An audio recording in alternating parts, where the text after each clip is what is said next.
Buddy Carter, you have 5 minutes. Thank you, Mr. Chairman, and thank all of you for being here. This is an extremely important subject, and we just can't tell you how much we appreciate your help here and you being here. Mr. Baker, I want to start with you. Mavenir has taken a leading role in developing and deploying O-RAN technology, including in your work with DISH.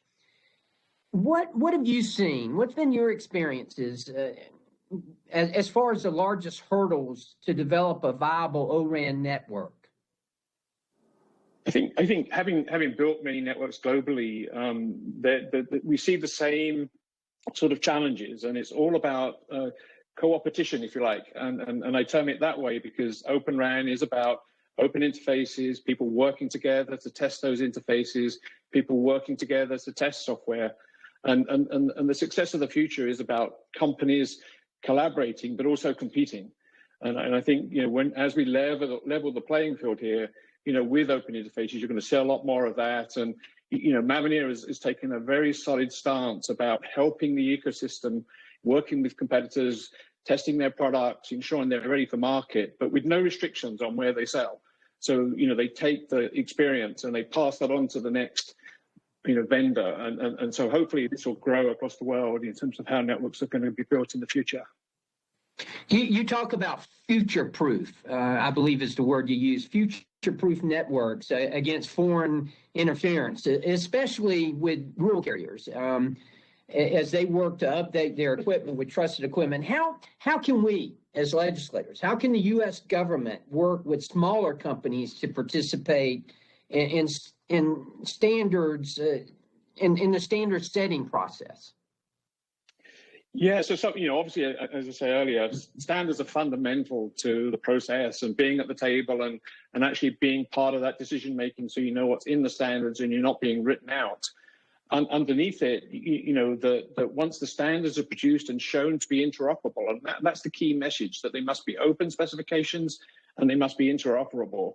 And then once you've got to that point, then smaller companies can participate, with a smaller level of investment to develop those products that the rural carriers or some niche segment of the marketplace can use. The great thing about Open RAN is you don't need to be a complete end-to-end supplier to actually participate. That's great. Ms. Rinaldo, I want to thank you, Mr. Baker. Ms. Rinaldo, I want to ask you, the shift to O-RAN, what does that mean for barriers to entry into the wireless industry? Well, I think what we've seen over the past 20 years in the vendor community, there's been so little venture capital money because the barriers for entry has been so high. By standardizing the interfaces, we've already seen so many new startups that have come into the marketplace. If you were an engineer and had the best, greatest idea for a radio, and you could only sell your product to a handful of companies, and you have a 10-year life cycle, are you going to put all your energy into that radio, or might you look somewhere else? But now all of a sudden you can sell to carriers, private networks. Your pool of customers has grown exponentially. And again, what we've seen is the additional competition in this space is spurring innovation as well. So competition equals innovation, and it's going to bring cost down at the end of the day. Well said. Thank you. Hooray. That is great. Let me ask you, you also mentioned in your testimony how the development of O-RAN has helped spur on bilateral cooperation with our international partners. Other than Japan, where do you see the biggest room for growth?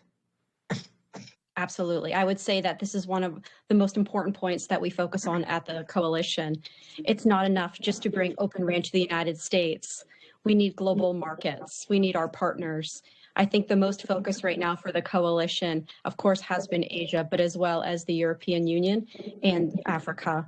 We want to ensure that the developing nations around the world who are struggling with 3G are able to make decisions based on quality and not on cost. So working and partnering with our partners who are in the place similar to us where they're deploying 5G, we could possibly put together our not only collective mind power, but most developed nations have funding to help assistance in developing nations by pulling that funding with the cost. Great. And finally, sorry. Go ahead. I'm sorry. Finally, one last question, if I could squeeze it in. Why is it so important that NTIA remain the leader in spectrum policy?